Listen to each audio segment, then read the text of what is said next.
Transmitter device activated. Coordinates set for Earth 2.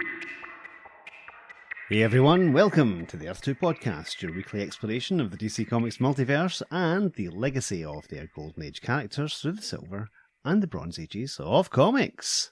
I'm Peter Watson. And I'm David Steele. Welcome back. Thank you for joining us. It's appropriate that we're releasing this story at this time of year as we approach Halloween, because it's quite a spooky and scary story, isn't it? Certainly is, yes. Anyway, listeners, we return again to the pages of Brave and the Bold with this episode. I threatened you that we'd be back soon, and we are. We're doing issue 108, published on the 8th of May, 1973. Peter's going to tell you about the cover. At the top we have the Brave and Bold logo with the DC bullet in the left-hand corner and the 20 cents in the right-hand corner, still approved by the Comics Code Authority. Underneath that we have the logos for the two starring characters in this story. It's Batman and Sgt Rock. Yep, Rock has returned. Good. Yes. This is where we again sort of say that even though Sgt Rock is not a Golden Age character, because he's sort of closely associated to World War II, we decided to do all these Brave and the Bold appearances because it lets us torture our heads and try and work out which Earth Sgt Rock was on. Obviously we've done two previously. Yes, Issue 80 odd and issue 90 odd. Issue 80 odd obviously being the Neil Adams one, which we decided was absolutely featuring the Batman of Earth 2 because it was set during World War II and all this. And then the Striped Pants War. Remember that one? Oh yes, who could forget the Striped Pants War? Which fudged the issue slightly, but Peter's going to talk about all that sort of stuff later. Yes, it's going to be fun. Yes. The main image on the cover, we've got Sgt Rock in uniform at the bottom. He has a machine gun. Rich from the Weird Warriors podcast could probably tell us the exact type of machine gun it is. And he is firing at an overcoated and hatted figure who's standing on top of a ledge. But there's a cannon in front of him, so he could technically be standing on top of a cannon. This figure is casting a mysterious shadow. The shadow actually looks like the Fantastic Four villain Diablo. Yeah, now that you say that, yes, I mean, I was sort of thinking a bit Mephisto-ish for other Marvel villains, but it's very, very devilish, isn't it? Yes. I think it's clear the intent, what's going on with that. Indeed. Now, this aforementioned cannon has a Nazi flag draped over it. Gasp. And lots of cobwebs as well, which is interesting. I wonder if they'll be relevant. But racing forward is Batman. He's looking panicked. He's holding a glowing crucifix in his hand, racing towards Sgt Rock, and he's saying, "Stop, Rock! This is the only thing that can destroy him." Gosh. And the title of the story is in a caption box at the bottom, which says, "The night Batman sold his soul." Gosh, very exciting. And there's a lovely little giant A initials telling us Jim Aparo drew this fantastic cover. I mean, this is another one that I've owned for decades, listeners, and hadn't read before the preparation. It literally wasn't until looking at it there that you sort of think, yeah, is he standing in a cannon or is he standing on a ledge in this sort of cavern type situation that they seem to be in? It's not like Aparo to be so messy, is it? No, I think it's fine. I think it adds to the mysterious quality of this figure. Okay, if you say so. Yeah. No, I mean, it's... Honestly, I want to flick through the story and see if he's actually right. Well, he is standing on the cannon then, if you look at page 20. Okay, cool. Right, well, there we are. Well, you That's can mention that funny. when we get to page 20. There you go. It's weird. Anyway, we're spending far too much time talking about this cover. Don't want to be here all day. Our story opens. Opening splash page is split into two. A caption tells us... Story Bob Haney, art Jim Aparo. And the story captioning begins with... Hundreds of miles north of Gotham City, just below the Canadian border, two men confront each other in a deserted farmhouse. Left image shows a very buff man in a red shirt and green trousers, holding a rifle pointing at the door that's closed in front of him. Beside him, lying on a table, is an unconscious little boy in a yellow shirt and blue jeans. That's quite scary.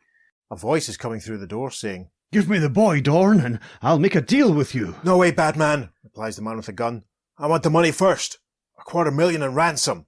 Outside, another right-hand panel of the opening page, with a full moon looming in the background, we see that Batman is battering on the door of what looks like an old wooden cabin. Batman is saying, "You criminal idiot! You snatched the wrong kid! He's poor!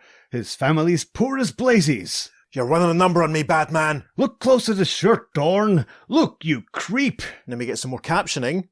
"A crazed criminal, an innocent life at stake. Seemingly something the great Batman can conquer, yet this place, this time in his unique life is different. For an implacable fate has decreed that this shall be The night Batman sold his soul." Gosh. Top of page 2, a caption reads, Part 1, The old man from nowhere. Back inside the cabin, Dawn looks at the little boy. We can see the little boy's initials on his shirt. From outside, Batman's voice can be heard saying, See the initials, LK. Do they stand for Brian Westfield, the rich kid you think you grabbed? Do they, Mad Dog Dorn? Huh? Says Dorn as he reads the LK on the boy's shirt and starts to realise he might have made a mistake. We cut back to Batman outside as he hears Dorn's voice from inside saying, Maybe I did goof, but you go get the money anyway, Batman, and bring it here, fast, alone. No time. Look at him again. He should be unconscious by now because he's sick with a rare blood disease. He needs his medicine. I've got some with me. If he doesn't get it soon, he'll die and they'll hang a murder rap on you. We should point out in the background there's a wishing well. Put a well on panel 2 of page 2 and someone will be shot with it. And anyway, Dawn again says from inside, No, he's asleep. That's all. Quit stalling and get that money, Batman thinks. Miles to the nearest town and no time to get to a phone. Got to rush him, but the door's suicide. Looks to his left and thinks. That window. And then the caption for panel 4. The next moment... There's a crash. As Batman bursts in the window, Dawn fires on him immediately. There's a single blam. Batman recoils, saying, Ah! As Dawn says, I had a hunch you'd try this, Batman. First panel, page 3. A full moon looming in the background. Take a drink. We see Dawn is dragging Batman's body across the ground towards the well. Dawn is saying, Lousy Cape Crumb. Dawn's done for you, for good. And in panel 2, we see the tip of Batman's cape in one of his boots as Dawn drops him into the well, saying, So long, Batman. Comes morning, I'll contact people with more sense, get my money and head for the border. See Canada and live. Yeah, that's the motto. Ha ha ha. And he laughs with the full moon looming in the background. Down, down in the dankness, the cold, numbing wetness, a famed life ebbs. Yes. Batman, in the water, at the bottom of the well, his face under the surface, is thinking, Weak, losing blood, can't climb out. I'll die, and so will that poor kid. The caption for the next panel reads, In a last burst of energy, Batman reaches up out of the water, desperately, yelling, I'll give my soul to get out of here. I don't want to die. Batman wants to live. Gosh. Then the black numbness sweeps over him, and all he hears is his own strangled breathing and a faint creaking. Yes, we get a nice creak sound effect, sort of sound my back makes in the morning. Batman still floating in the water, and we see the bucket that is part of the well system. It looks like it's dropping down towards him. Something bumps the drowning man. He grasps at it weakly. And Batman thinks, A bucket. The well bucket and rope. Somebody's reeling it back up. Got to hang on, got to. And the caption for the first panel on page 4 reads, A slice of starry sky grows larger. A silhouetted figure working the old wine-lass grows nearer, nearer. Yeah, the creaking sounds continued. Batman holds on to the bucket and is pulled up out of the water rushing off. And some beautiful artwork from Mr. Aparo here, it must be said. Panel 2, Batman's on the ground beside the well, and an overcoated, fedora-wearing figure whose face is in darkness, wearing gloves, shining a torch on him, tends to him, thinking, He's alive. Good. Such strength is good. I am glad I saved him. Nasty wounds, but easily treated and bound. And shortly... Batman standing up, the trench-coated and hatted figure, shining a torch on him, saying, I stopped for water for my Otto's radiator. Fortunate for you, I heard your cry for help. Thanks. Thanks more than I can say. In Batman's partly dazed brain, the stranger's slightly accented voice seems to come from afar.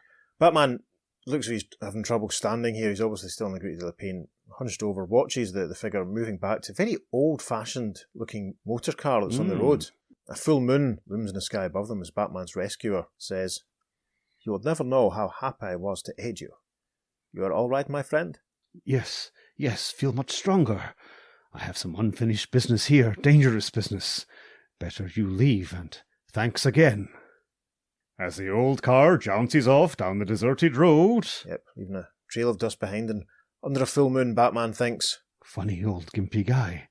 Never got his name. His voice odd, foreign accent.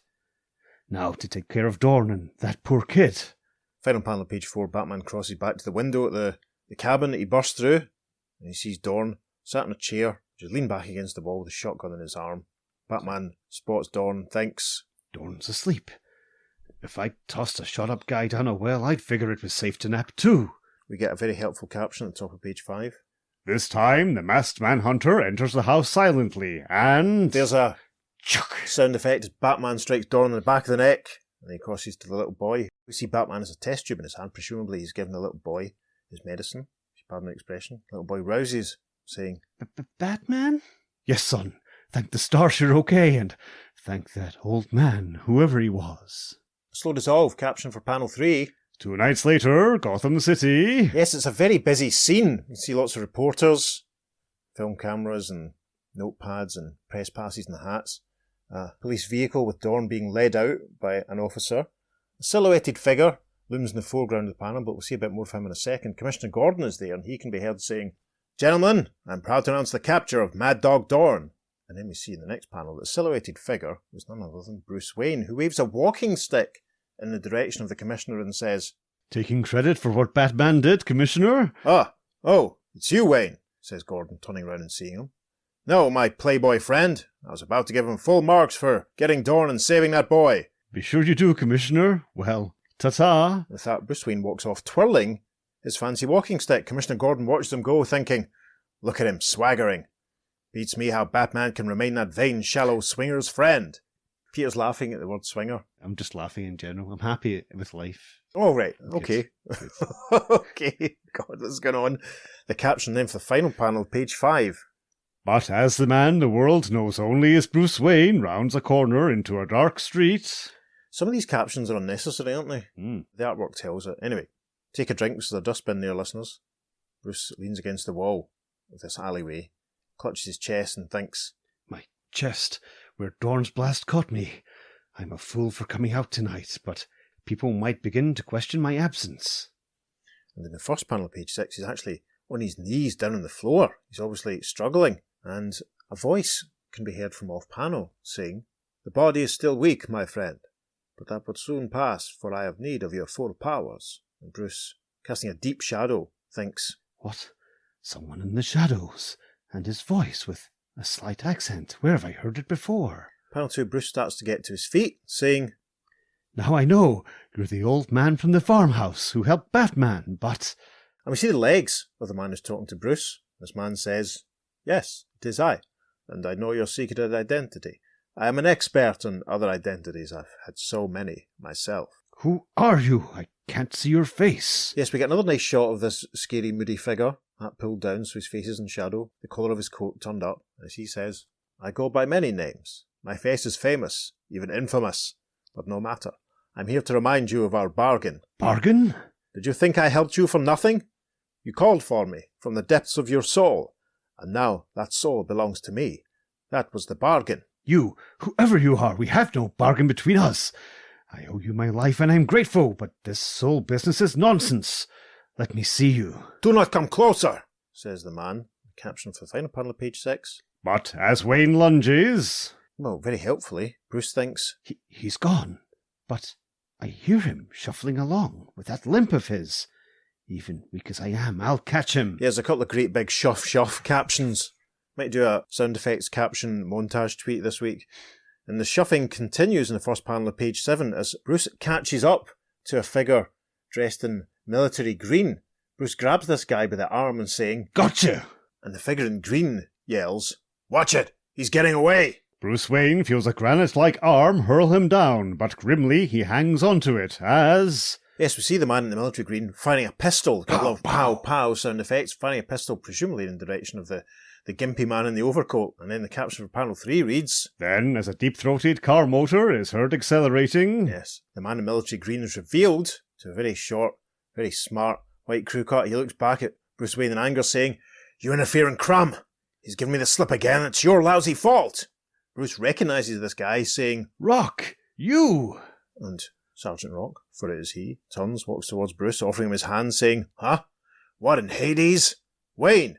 Bruce Wayne? I can't believe this night. First an old weirdo claims I sold him my soul, and then you turn up trying to put holes in him. Sgt Rock puts his cap back on, takes Bruce's weight, helps to support him, as Bruce continues. Next you'll be telling me the war never ended, and you're still hunting Adolf Hitler. Brucey boy, you think you're making a joke, but that old weirdo is Hitler. Dun dun dun! Huh? Get me home, Rock. I'm hurt. And now my mind's blown too. My mind's blown too. Also, listeners, by that unexpected extra emphasis from Mr. Watson there, a caption runs out page 7 saying, And if you brave and bold ones feel your minds being blown, the shock waves get bigger in part 2, which follows immediately. Listeners, are your minds being blown? Write in and let us know. Pete will give you the address at the end of the episode. So we arrive top of page 8. Caption reads part 2. Under Evil's banner. There's a swastika there for emphasis. The caption reads, It is later in Bruce Wayne's posh penthouse, and a grizzled Sgt Rock, hero of a dozen wars, is saying, Brucey boy, I tell you, that old guy who claims you sold me your ever-loving soul is the biggest Nazi of them all. Der Führer, Adolf Hitler. Impossible, Rock. Hitler's been dead for years. We see in panel 2 that Bruce has got his shirt off. We can see the bandages that he's wearing, obviously, to deal with his injuries. Lovely, big, fancy penthouse. It must be said, it looks great. Well done, Mr. Aparo. Bruce, who seems to be smoking a pipe. He is indeed. Despite the fact he has, severe bullet trauma. The 70s, what can I say? Bruce is saying, He bought it in his Berlin bunker in May 1945, and every expert agrees it's so. Yeah, sure, but old Rock knows different. Let me set you right, pal. The last week of the war, me and Easy Company slugging deep into Germany. The next couple of panels have a slightly foggy border to them as we're into flashback territory.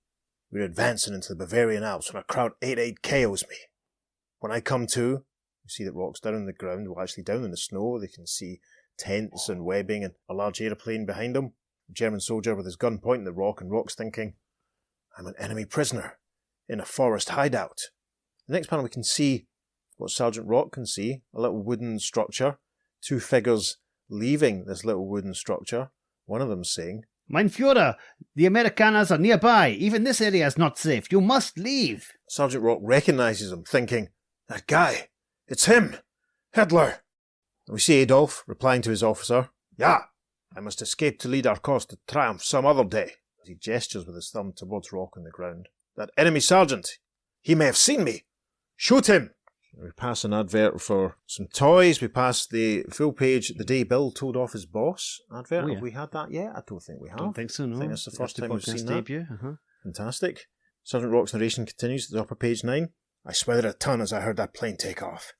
And that Nazi major's Luger pointed right at my already aching head. Yes, we hear the brum of the engine in the background. Rock on the ground, the German major pointing his gun at him. Rock's narration continues in panel 2. That's when American shells zeroed in like the 4th of July had come 2 months early. Tossed me over the snow-coloured boulders like a rag doll. Yeah, and we see a massive wow going off and the unfortunate Nazi major being blown to bits by the looks of it. Certain right. Yep, Sgt Rock thrown to safety. We return to the present day in the next panel. The Rock is saying to Bruce, that was 2 days after Hitler was supposed to have died in his Berlin bunker. So he had many doubles, while the guy who was blitzing that bunker had the real Hitler's teeth, bone structure, other unique characteristics. Sure. But them Nazis were inhumanly clever. It could have been faked. Why did that Hitler I saw order me shot if he wasn't a genuine article? Probably a double playing his role to the hilt, right to the final curtain.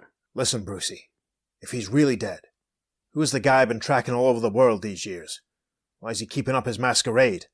We get another flashback here, but Sgt Rock actually looks quite like John Le Mesurier in Dad's Army. He does, yes. Sergeant Wilson.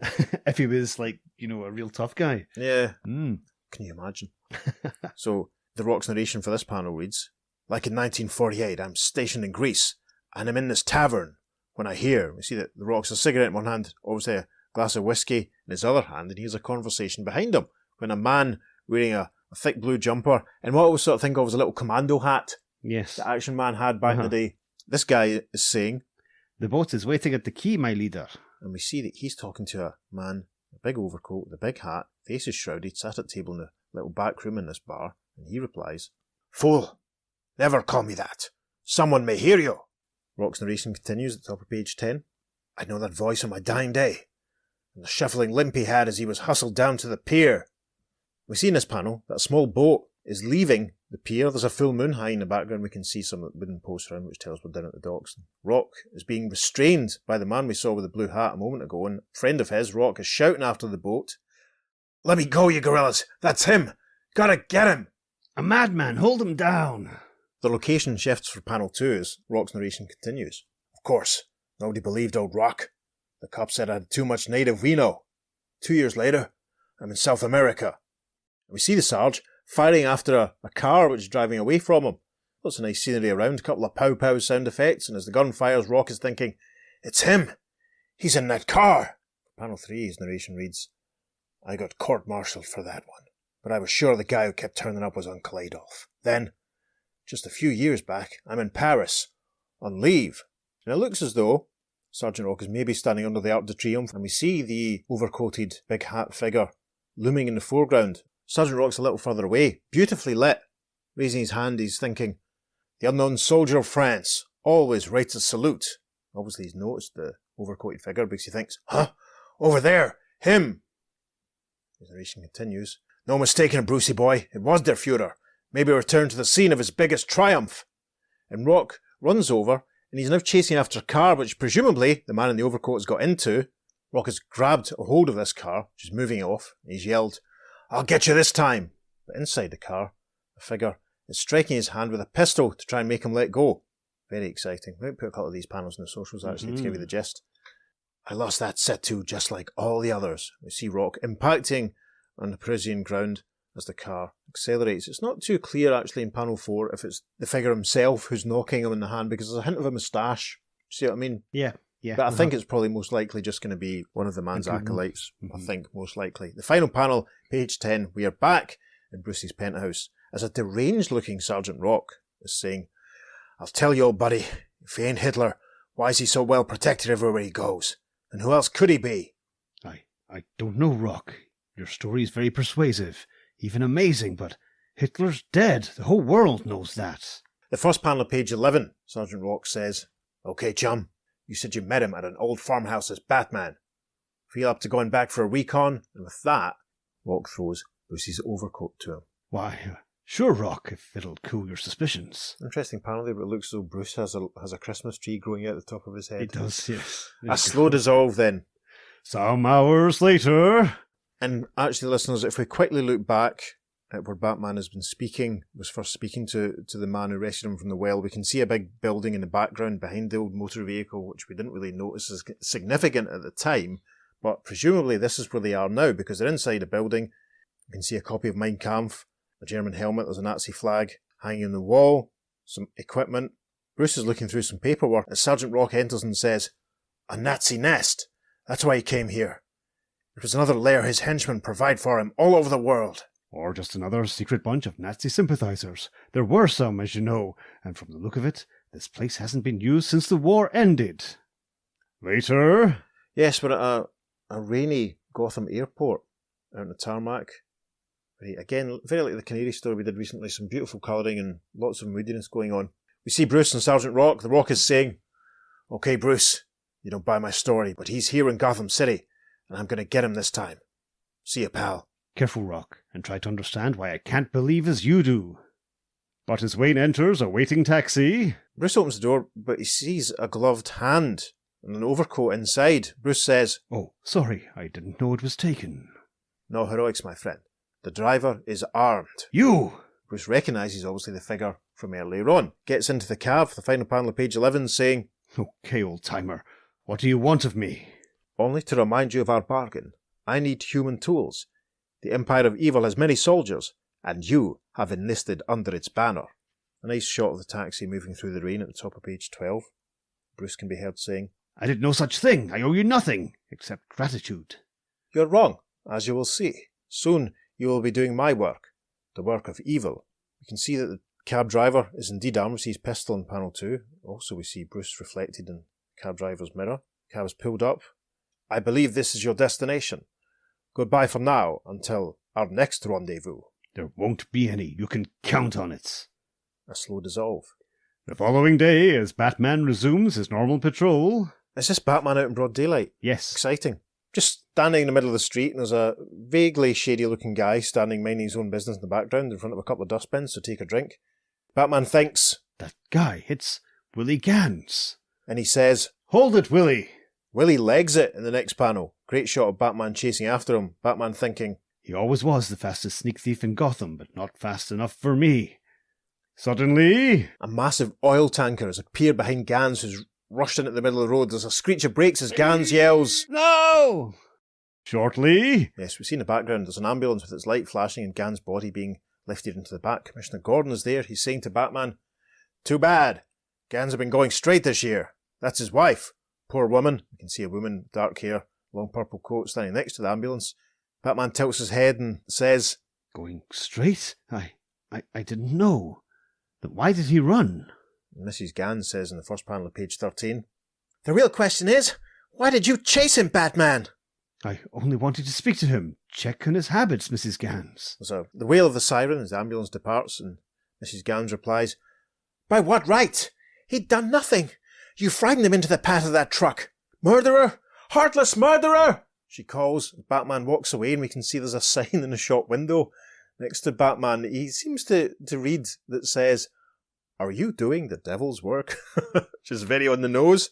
Caption for panel 3 of page 13. And later... Batman, presumably in Bruce Wayne's penthouse, has answered the telephone. Quite a lot of condensed storytelling going on in this comic, it must be said. The voice can be heard coming down the line saying, "As I promised, my friend, you are following my evil banner. You again? No, it was an accident. Your next evil act will be no accident either, and of greater value to me. It will happen at midnight on the last day of this month." What? You're crazy! A madman! Batman looks alarmed.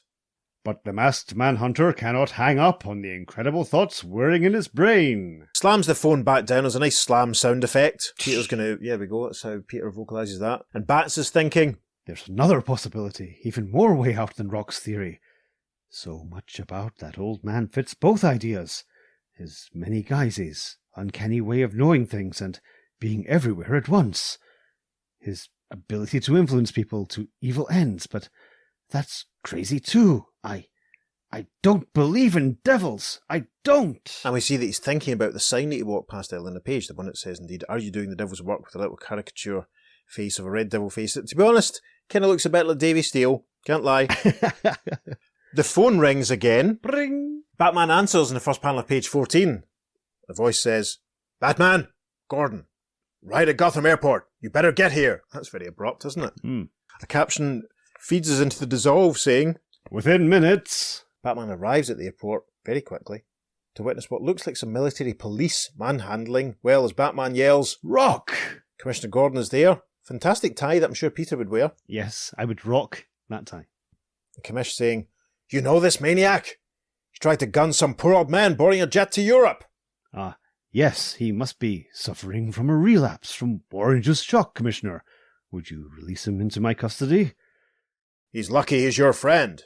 See that Rock is in full dress smart uniform in the next panel. An aeroplane looms in the background, so take a drink. Sergeant Rock saying, "Thanks, pal. Does this mean you're beginning to believe me?" Maybe, Rock, but for different reasons. Whoever that old man is, I'm convinced now he must be caught. A slow dissolve. The following day... Again, the condensing of the storyline is fantastic. Nowadays, this would be a 4-issue miniseries, really, wouldn't it? Without doubt. There's a bit of a Dutch tilt to this panel as we see Batman on a line swinging through an open window. Sergeant Rock's waiting from inside, and Sergeant Rock is saying, "Batman, we're in luck. An old army buddy spotted Uncle Adolf landing in his old home grounds, Germany." That's where we're heading, Rock. And another slow dissolve with another caption that reads, 2 days later, somewhere in Bavaria... Yes, Batman's in costume, and Sergeant Rock is being lifted up into the air, a massive big hug from another uniformed figure who exclaims, "Rock, you old son of a gun!" "Bulldozer, you overgrown clown." Yes, it's Bulldozer, former member of Easy Company, who I think has appeared in the podcast before now.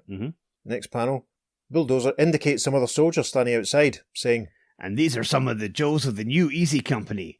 We'll need 'em if it's really Mr. Mustache and his old nasty Nazis." And a young corporal is standing nearby, looks very impressed, and he says, "Sergeant Rock, Batman, they're living legends." Next panel's a nice aerial shot of some jeeps scooting through the snowy wilderness, and Sergeant Rock seems to be picking up on the dialogue from the corporal in the previous panel. I hate when comics do that. He's saying, "We could be dead legends if this turns out to be the big showdown at last." And Batman is thinking, "Or we'll wish we were dead, if he is who I'm beginning to fear he really is." A slow dissolve. Shortly, an alpine hunting lodge in a high hidden pass. No other word for it. It's a gorgeous panel. The shading on this little Alpine Lodge in the distance is the soldiers and Batman in the foreground. It's beautiful. Might try and fit it onto the socials, you never know. But as usual, there's plenty to choose from. As they all creep towards the lodge, Bulldozer says, After I spotted our former enemy, I trailed him and some goons to this place, Rock. Suddenly... There's a burst of machine gun fire. Lots of kapows and pew, pew. Rock and Batman and Bulldozer and the others rush forward. Rock cries, "We're spotted! Take him fast!" The next panel. Yep, more gunshots going off. Bulldozer drops to the ground in front, fires his rifle. We see Sergeant Rock hurling a grenade and saying, "Just like the old days, Bulldozer." Better, Rock. Batman's on our side. Ah, that's very interesting. Final panel of page 15. Sergeant Rock looks around and says, "Hey, where is he?" Yes, where is the masked manhunter? Try part 3, which begins on the next page. And it certainly does. Top of page 16, part 3. Welcome to hell. Gosh, that's exciting. The caption for the first panel there reads, Moments later, as the firing suddenly ceases and tense men move cautiously into the silent hunting lodge. Yeah, it looks like Bats has got ahead of Easy Company. He's inside, down on the ground examining. Sergeant Rock enters behind him saying, "Batman, might have known you'd be first in. Any sign of you-know-who?" He was here all right.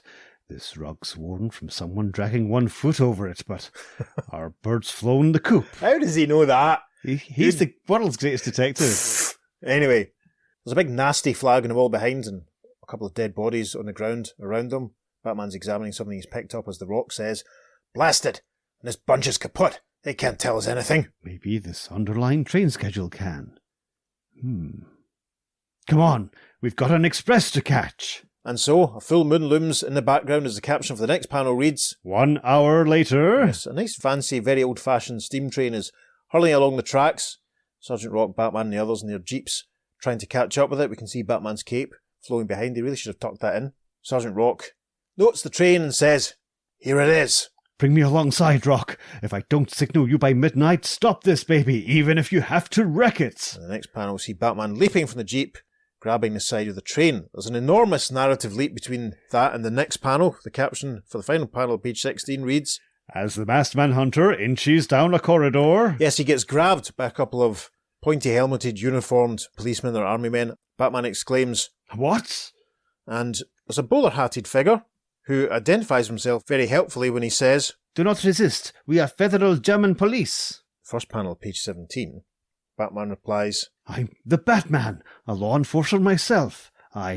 We know very well who you are. Pardon, Herr Dr. Ritter. Is this the man who's been harassing you? And we see a man wearing glasses and a large overcoat with the collar turned up. And as the masked manhunter hears again a by now familiar voice. Yes, we see him from the front. Doesn't really look what we've been led to expect. Just looks like a random old guy with a white beard and glasses. And he looks up and says, Yeah, he and some crazy Amerikaner sergeant who have been hounding me for years think I am Adolf Hitler. Scoundrel. Why, I myself was in a concentration camp and almost died. The police officer says, That is right. The good doctor was an anti-Nazi. Batman looks shocked as he thinks, His face, I can see it for the first time. Rock and I, my God, have been wrong all along. Nice shot of the train speeding along from the outside in the next panel. Batman is thinking, That crazy six-striper, he must be shell-shocked, and my being wounded by Dorn must have flipped my own cowl. Then he says, Inspector, that American sergeant, he's racing alongside the train. He'll wreck it within minutes. The next moment... The German officer replies to Batman saying, Thank you, that is all we wish to know. Fire! Fire! And the armed men who were with him start firing out the window at Sergeant Rock and his men. Batman yells, A trick! And then there's a massive whack sound effect in the final panel of page 17 as Batman is struck on the head. The first panel of page 18, full moon looms in the background as we see one of the jeeps bearing the American soldiers tipping over with a screech of brakes. Gosh, soldiers go flying. Caption for panel 2. It is only minutes, but in Batman's throbbing head, an eternity. He starts to wake up, rubbing the back of his head, and he's moaning, Oh, Rock, I got him killed. And the overcoated, hat-wearing figure, who has been haunting us throughout the story, sat behind Batman with a newspaper covering his face. He replies, I warned you. You would commit an evil act at midnight of this day, and you did. Your stupidity and arrogance betrayed your comrade. Batman, who's a little more alert, sits up, looks at him saying, You were Ritter. I said I had many names, many disguises. Does this not prove you cannot resist my power, cannot resist serving me? Many do not believe I exist, but I do. Many do my work and believe they do good. You are no different. No, no. I must fight this feeling of helplessness, of evil flooding me. Rock, I've killed you. And it looks though Batman could almost be crying here. He's cradling his face in his hands and he's visibly shaking. Gosh. Meantime... Yep, we see the other surviving military jeep, which has quite a few soldiers in it now. One lad saying, You guys can't be alive. Old easy vet's got 9 lives, sonny. Drive. Head for that bridge. Rock points to a bridge that's further up the road. A full moon looms in the background for the final panel of page 18 as Rock and Bulldozer leap off the bridge onto the speeding train, with the Rock saying, Hit it, Bulldozer. First panel of page 19, we're back inside the carriage. The scary dark figure, the old-timer if you like, is continuing when he says, Yes, the former Batman is driven out of you, vanquished, and a new caped crusader takes his place.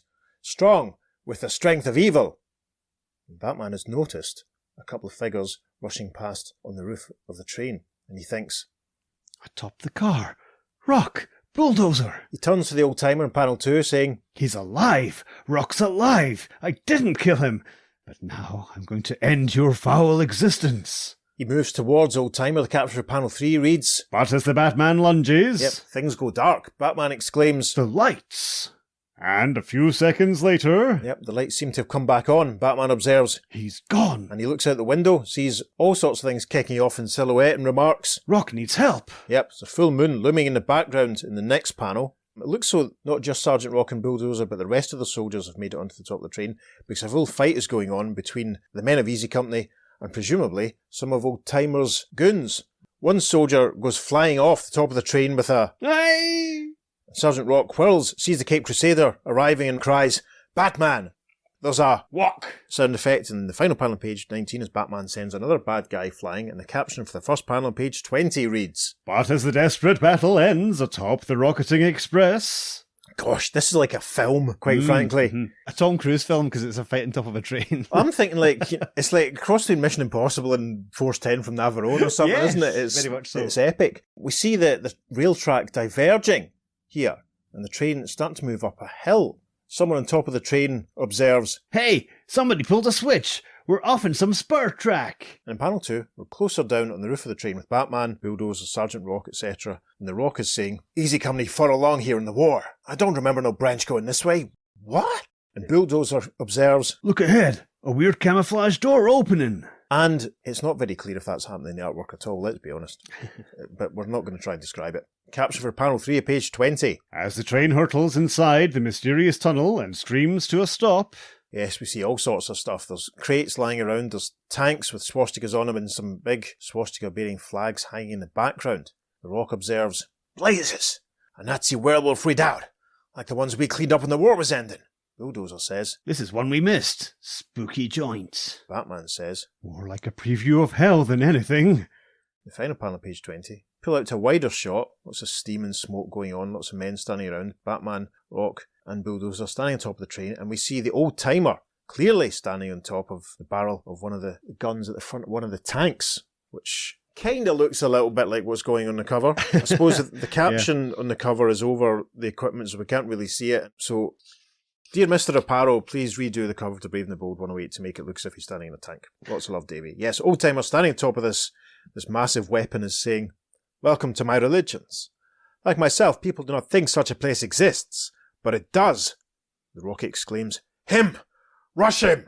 But old-timer responds, Rash orders, Sergeant. And we see, well, very helpfully, Rock, Batman and Bulldozer all looking very alarmed, and the Rock confirms, Freeze!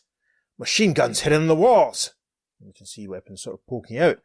Old-timer addresses them in the next panel saying, Now, Batman, we shall settle our bargain.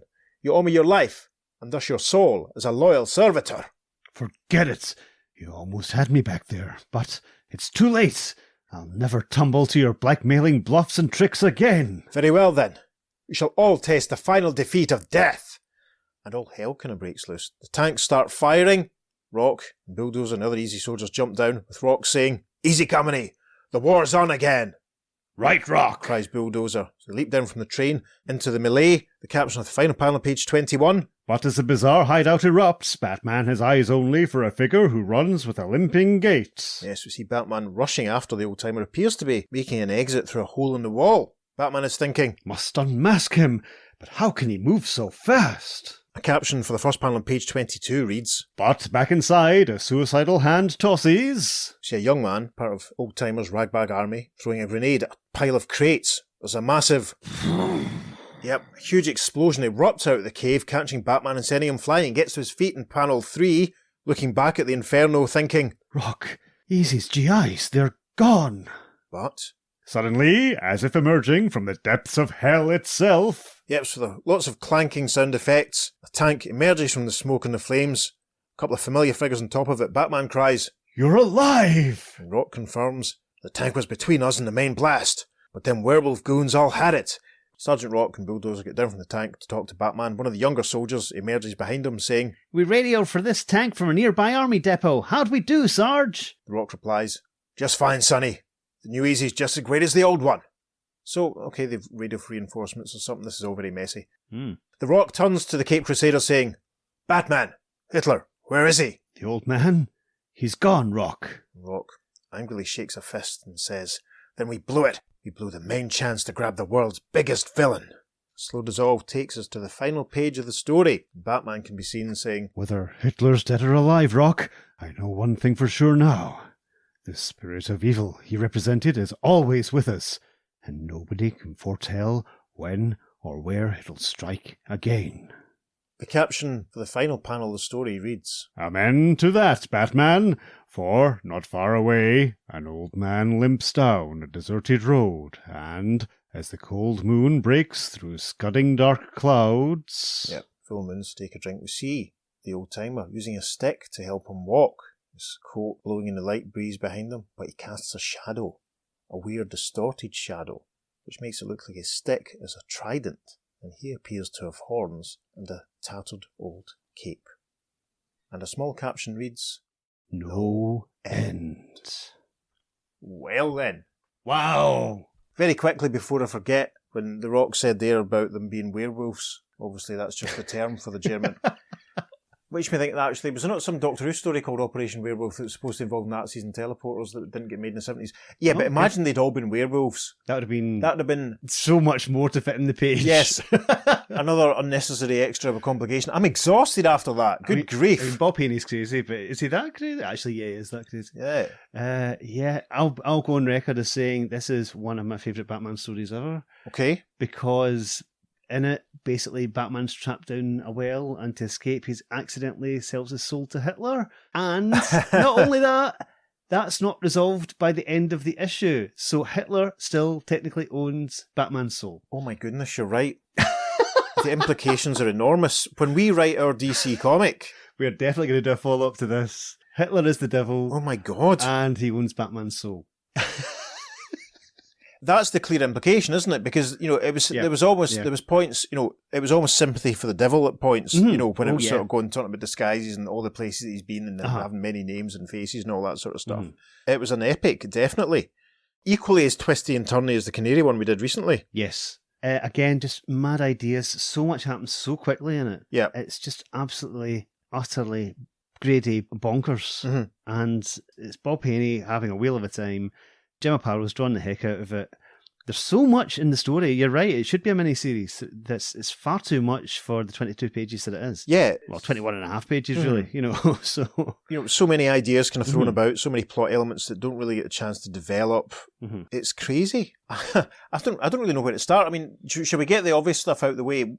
How does this tie into the other Batman Sgt Rock? It really doesn't. It's weird because the first one that we talked about, the Angel, the Bat and the Cowl, we kind of surmised that it's most likely to be Earth 2. Yes. Because of the timing and the age of Bruce at that time.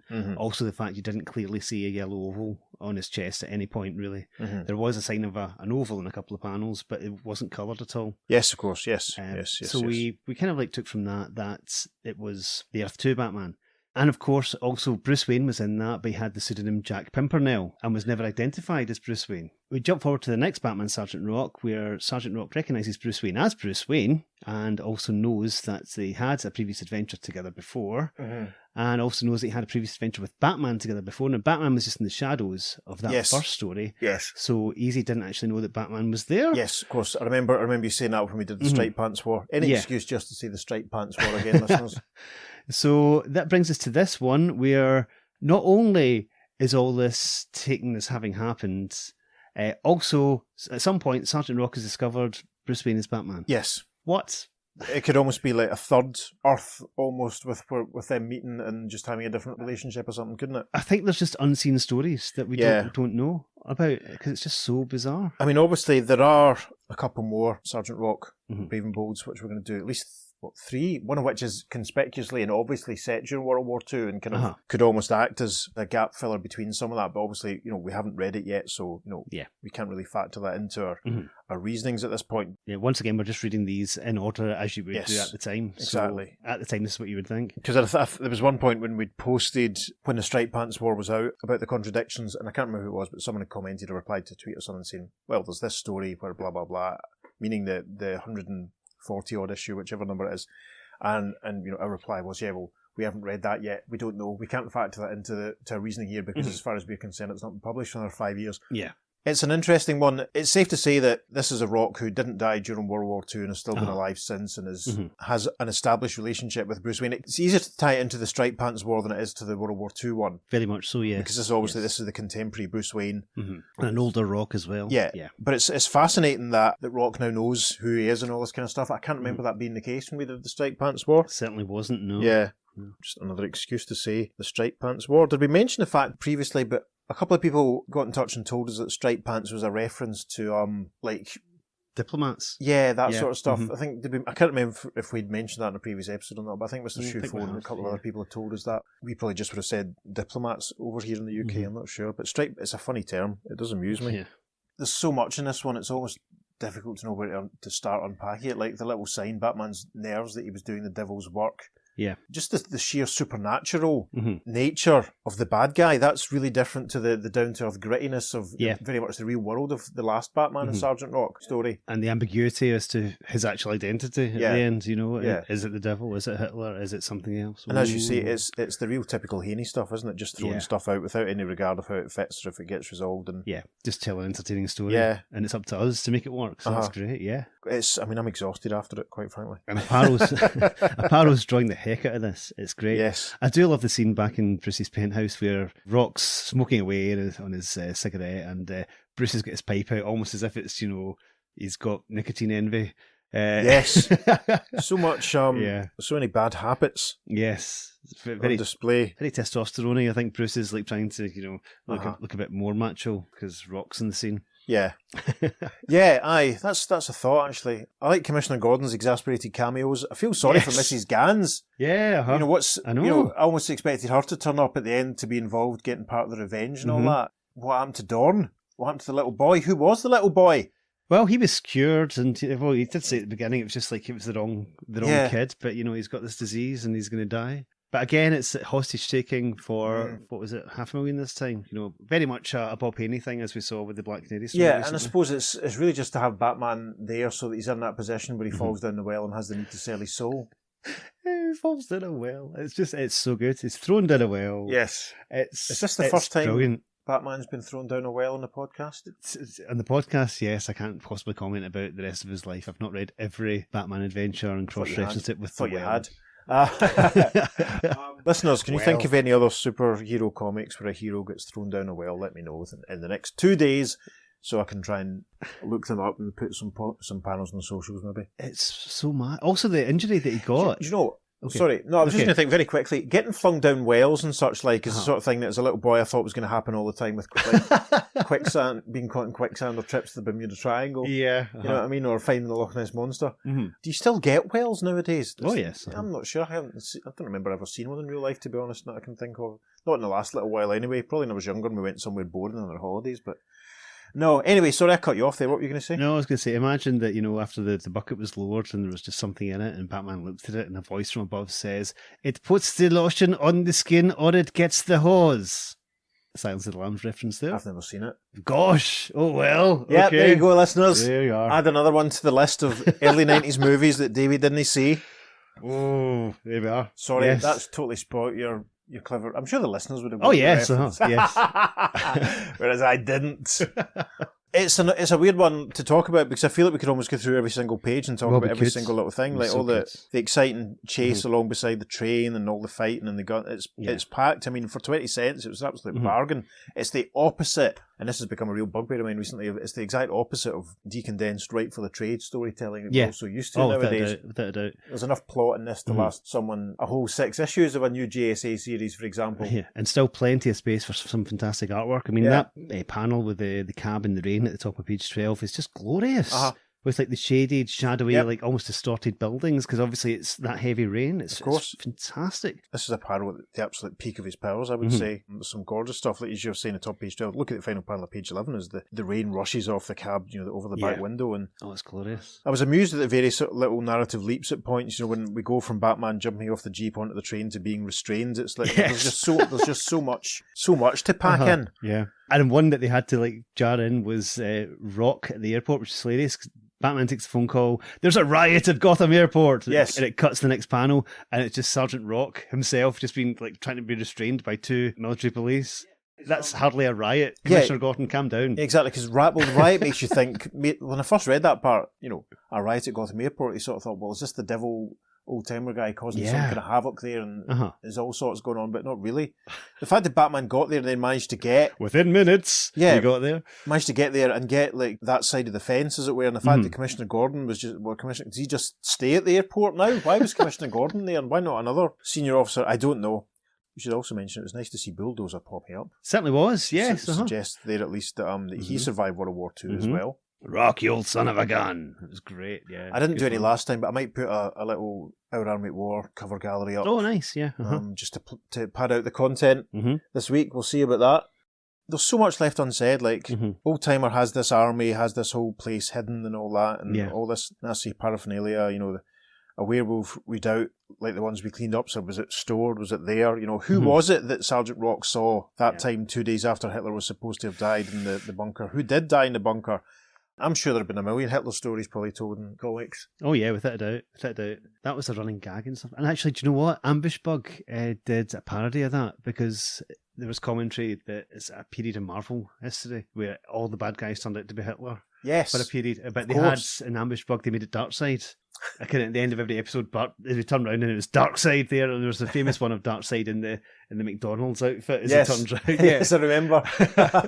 So that was just commentary on that. Yes. That was hilarious. Yeah, I can remember, didn't the Hate Monger turn out to be Hitler or someone, and someone else did as well? And I've got a memory of how many times did he pop up in The Invaders, and then John Byrne had him on the cover of that Fantastic Four cover. Aye, this has been the Adolf Hitler in Comics podcast. Yes. One thing I have to say before we move on to the letters is I'm so pleased that crucifix was given so much emphasis in the cover. Oh my God, it was integral to the story, this amazing glowing crucifix. About that. I was more concerned with the fact that Old Timer was standing on top of the gun barrel of a tank than just, because I think in my eyes he'd always been standing on a ledge in the cave wall, but it's clear but there wasn't even a crucifix in the bloody story. I know, and that's so on the nose, especially with the devilish silhouette shadow, which isn't actually shown till the final panel of the story. I mean, it's practically centre of the cover. Yeah. With the whole thing glowing. It draws your eyes straight to it. It's almost as if the glow from the crucifix is casting the shadow of the devil on the wall. Yeah. Yeah, it looks like that is the light source for the cavern. Yeah, that's crazy. I didn't even think about that. Because remember, I was complaining about the last Brave and the Bold, how there wasn't a scene with Batman and Canary parachuting in uniform side by side. Gosh. Well, as I always say, it's a bit of a Defenders cover. It probably did the trick. It probably got people to buy it. Wowza. Gosh. I wonder if anyone in the contemporary correspondence spotted the crucifix. Let's find out. So this letter's from Brave and the Bold, issue 110. Dear Sir, I've never written to a letter call before, but the team-up of the Batman and Sgt Rock was too much. I just had to give thanks to Bob Haney and Jim Aparo, even a nod of recognition to Ye Ed, in brackets, for their story and the art 108. I would like to see this mystery man return soon to match wits with the Batman and the Rock, and the sooner. That's from Ralph Albert, Bronx, New York. Editorial response just sort of says, overall, that's how the correspondence crumbled. For instance, Joe Peluso, who unleashes a barrage of mail from Brooklyn at the drop of an 8-cent stamp, called it the best of the Batman Rock trilogy. Kevin Messer of Corbin, KY, is that Kentucky, claimed it was an example of perfect story and art, a superb combination. Bob Rozakis is quoted saying, the first time you paired Batman with Sgt Rock, I was sure that the story would be a bomb. To me, the two characters were just not compatible. However, to my surprise, the first story was great, and its sequel even better. So now we have a third team-up of the two, and I think it's not only the best Batman Rock tale, but one of the best issues of Brave and Bold ever produced. Gasp. Yep, he continues. The concept of the story was outstanding, the mystery was well handled, and the inclusion of Bulldozer and the new Easy Company was a magnificent touch. As for the mystery man himself, the Hitler-Satan comparison was an outstanding idea. All in all, I was mightily impressed by 108, and you'll have to go quite a ways to top it. Editor response reads, and we mean to go, Bob, all the way. Another little snippet which we quote here, but there was one brickbat and an otherwise B&B bouquet. That was from Dan Gueno of Santa Barbara, California. What was the point of the night Batman sold his soul? Sure, I understand the part about Hitler and Batman's inadvertent selling of his soul, but are you trying to say that Hitler and the devil are one and the same?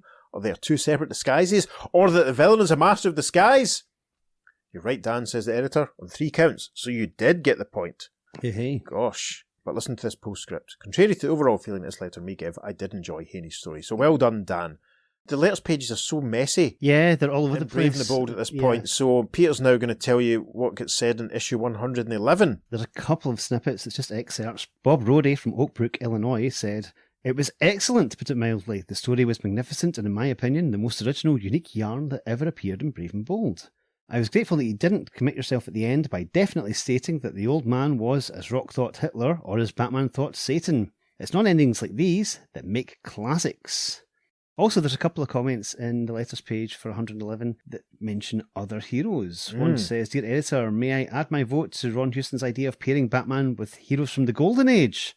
Some of the characters I'd like to see are Sandman, the Ray, Dr. Midnight, and Black Condor." They would all have been absolutely terrific. They would, yes. I was always regretful there was never a Batman and Shazam issue of Brave and Bold. I suppose the best way that sort of thing we're going to get is when the Spectre pops up again, we eventually get Dr. Fate. But yeah, I mean, all of those characters I think really would have suited Batman. Yeah, without a doubt. A Golden Age Wesley Dodds story or something maybe, or, you know, the Rave with a contrast with the Dark Crusader type figure. Yeah. Obviously Dr. Midnight and Black Condor, say no more. Well, Sandman, the Ray, and Black Condor will be popping up fairly soon on the Earth 2 podcast. This is true. As will Hitler making a return appearance. This is very true, yes. Because obviously as we get further towards the summer of 1973, listeners, you can probably imagine what might be coming. Yes. Not that too long after the 1972 JLA JSA crossover. Interesting. Another incredibly enjoyable Batman and Sgt Rock story. Out of the 3 of them, Peter, how would you rate the 3 of them so far? This is definitely the best. It's one of my favourite Batman stories of all time because it's so mental. I would agree. Yeah. It's rammed. Points of it were a struggle to get through as we were telling, so we'll see what the outtakes are like, see how much of my swearing gets left in. I think this one's probably the most satisfying with the Neil Adams one in second, and then Stripe Pants War last, because it was just a bit...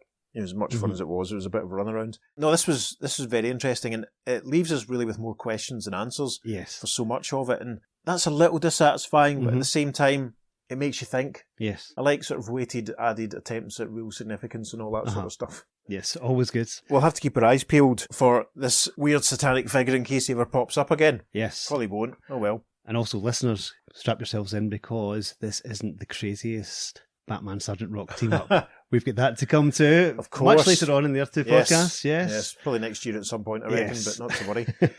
Pete, if people want to tell us their thoughts on issue 108 of Brave and Bold, or indeed any of the other stories that we've covered, what could they do? You could leave us a voicemail, David. That'd be fun. Go to speakpipe.com/the Earth 2 podcast, and we could even play out your comments on the show.